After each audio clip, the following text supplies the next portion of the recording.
upon the king. Let us our lives, our souls, our debts, our careful wives, our children, and our sins lay on the king. We must bear all. Oh, hard condition, twin-born with greatness, subject to the breath of every fool whose sense no more can feel but his own wringing. What infinite heart's ease must kings neglect that private men enjoy? And what have kings that privates have not too, save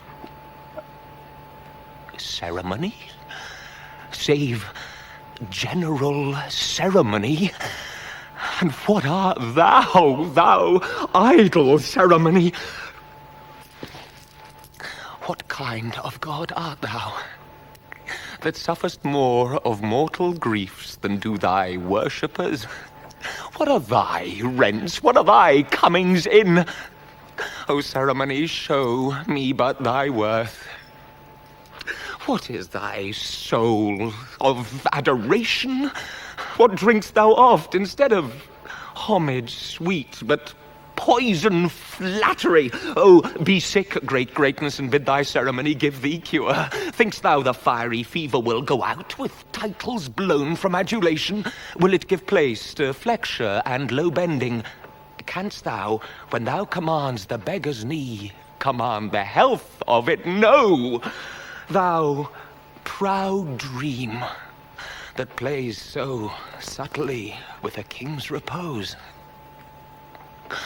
I am a king that find thee, and I know 'tis not the balm, the scepter and the ball, the sword, the mace, the crown imperial, the intertissued robe of gold and pearl, the far-set title running for the king, the throne he sits on, or the tide of pomp that beats upon the high shore of this world. No, not all these thrice gorgeous ceremony, not all these laid in bed majestical can sleep so soundly as the wretched slave, who, with body filled and vacant mind, gets him to rest crammed with distressful bread. Never sees horrid night, the child of hell, but like a lackey, from the rise to the set, sweats in the eye of Phoebus, and all night sleeps in Elysium. Next day, after dawn doth rise, and help Hyperion to his horse, follows so the ever-running year with profitable labor to his grave. And but for ceremony, such a wretch, winding up days with toil and nights with sleep, had the forehand and vantage of a king. My lord, your nobles, jealous of your absence, seek through your camp to find you. My good knight, collect them all together at my tent. I'll be before thee. I shall do it, my lord.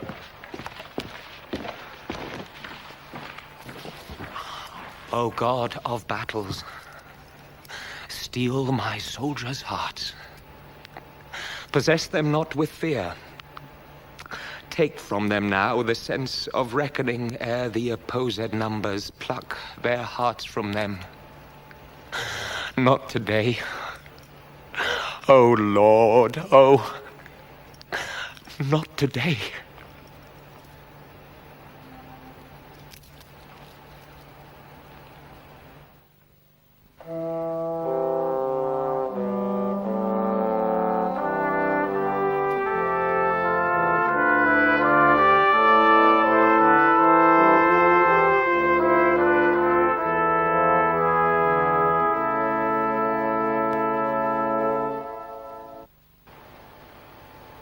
This day is called the Feast of Crispian.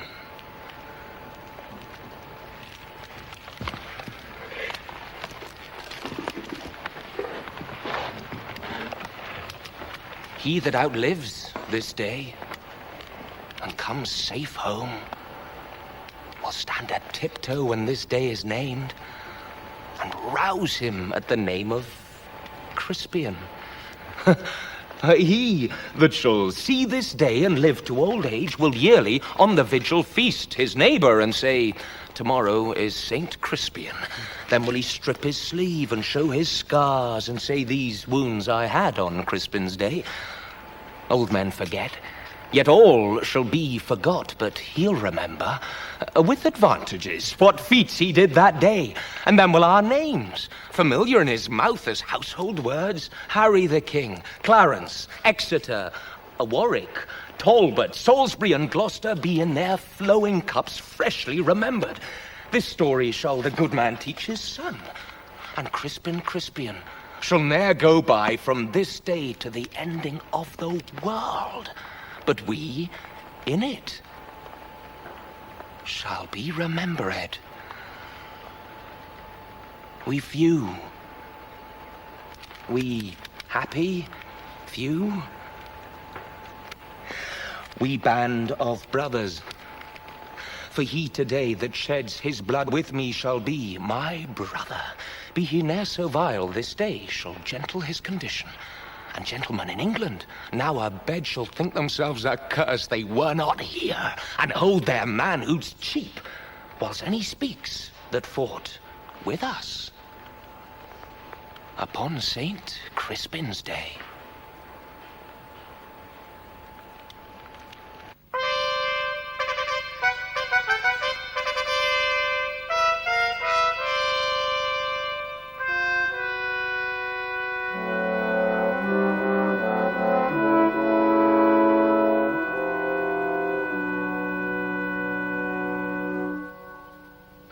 Warrant it is tonight, you captain. God's will and his pleasure, Captain. I beseech you now, come your pace to the king, for there is more good towards you, peradventure, than is in your knowledge to dream of. Sir, know you this glove? Know the glove? I know the glove is a glove. I know this. And thus I challenge it. Blood! An arrant traitor! As then is in the universal world, or in France, or in England! Now, sir, you villain! Do you think I'll be forsworn? Stand away, Captain Gower. I will give treason his payment into blows, I warrant you. I am no traitor. A line thy throat. Oh, I charge you in his majesty's name to apprehend him as a friend of the Duke Allington. I don't know. What's the matter? Oh, my lord of Warwick, here is, praise be God for it, a most contagious treason come to light, look you, as you shall desire in a summer's day. I beseech you, lord, I beseech you. Head up! Oh, you traitor! Traitor! My boys,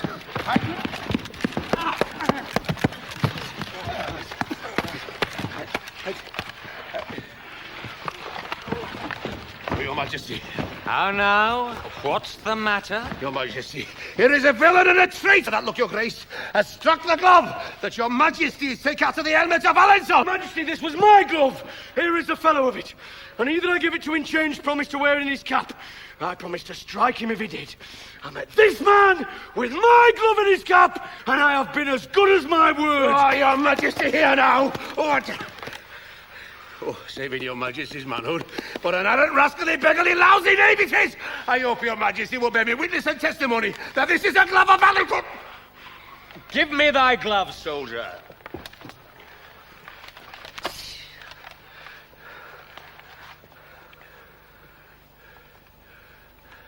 Look, here is the fellow of it. 'Twas I, indeed, thou promisedst to strike, and thou hast given me most bitter terms. Please, your Majesty, let his neck answer for it, if there is any martial law in the world. How canst thou make me satisfaction? All offences, my lord, come from the heart. Never came any from mine that might offend your Majesty. It was ourselves thou didst abuse. Majesty came not like yourself. You appeared to me but as a common man. But witness the night, your garments, your lowliness, and what your highness suffered under that shape. I beseech you, take it for your own fault and not for mine. For had you been as I took you for, I made no offence. Therefore I beseech your highness, pardon me. Here, Uncle of Exeter. Fill this glove with crowns and give it to the fellow. Keep it, fellow, and wear it for an honour in thy camp till I do challenge it. Give us the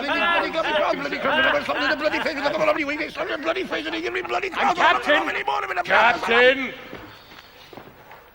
Thou must needs be friends with him.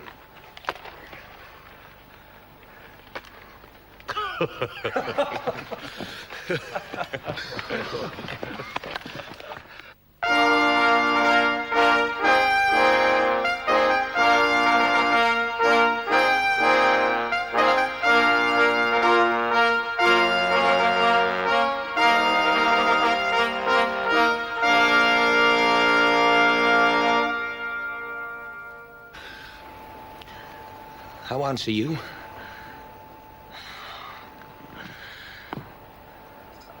La plus belle Catherine du monde, mon très cher et divine déesse.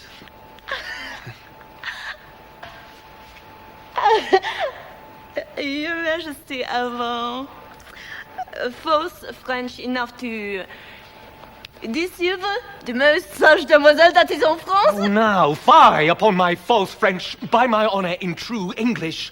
I love you, Kate. By which honour I dare not swear thou lovest me, yet my blood begins to flatter me that thou doest, notwithstanding the poor and untempering effect of my visage. Now beshrew my father's ambition. He was thinking of civil wars when he got me. Thus was I created with a stubborn outside, an aspect of iron, that when I come to woo ladies, I fright them. But, i'faith, Kate, the elder I wax, the better I shall appear. Yes, my comfort is that old age, that ill layer-up of beauty, can do no more spoil upon my face. Thou hast me, if thou hast me, at the worst. And thou shalt wear me, if thou wear me, better and better. Therefore tell me, most fair Catherine, will ye have me? That is as it shall please the roi mon père. Nay, it shall please him well, Kate. It shall please him, Kate. Then it shall also content me.